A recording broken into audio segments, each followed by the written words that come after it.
Rachel Carson was an environmentalist, biologist, and author.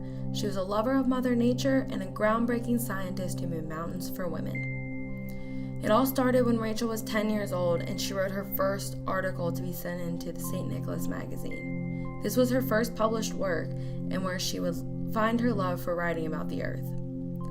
She later accredited both her love of writing and her love of nature to her mom. Rachel grew up near the Allegheny River.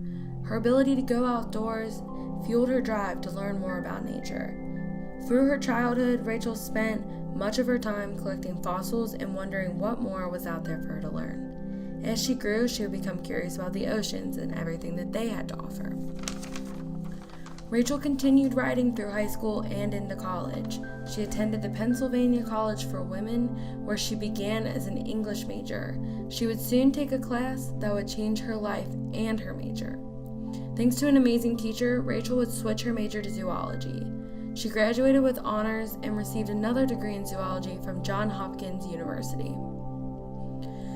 Rachel attended college through the latter half of the 20s. During this time, many women were not able to achieve as much as Rachel did because of the intense pressures on women to stay at home and have children. Rachel crushed these ideals and became a teacher at the University of Maryland. Rachel would leave her teaching job at the University of Maryland to become a chief of publications for Fish and Wildlife in Washington. During this time, Rachel was working hard to take care of her family after her father's death. So she decided to continue writing about marine life to the local papers, specifically the Atlantic Monthly. Rachel's collection of articles would become her first book, Under the Sea Wind. She later used the advantage of information about oceanography from World War II to write a second book, The Sea Around Us. This book was a vast success. Rachel's success and independence was not regularly seen at this time. Due to the book's great reviews, Rachel was finally financially stable and could now build her dream cabin in the Southport Island of Maine. This is where she would meet her dear friend and advocate, Dorothy Freeman. Freeman would help encourage Rachel to keep working and to pursue her dreams of more books. In 1958, Rachel would find the fuel for her most powerful book.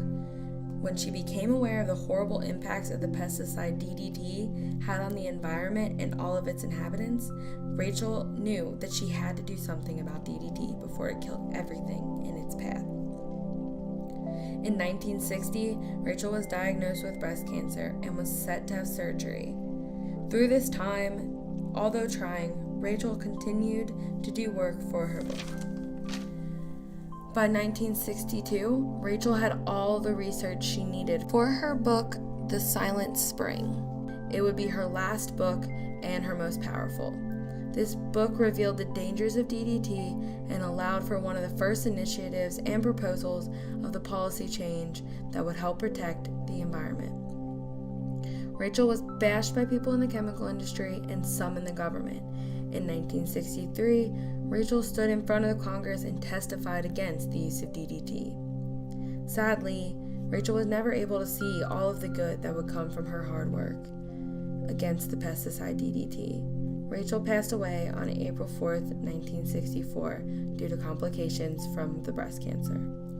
For all of Rachel's achievements, she was an honoree on the International Honor Quilt that was started by Judy Chicago in 1980. Judy Chicago and the nonprofit organization Through the Flower wanted to showcase amazing women from all over the world. On Rachel's quilt, made by Beverly Rose Enright, it refers to Rachel as Mother Nature. For all the good she did on the earth, she was honored by this quilt. The IHQ is an amazing way to showcase this amazing woman.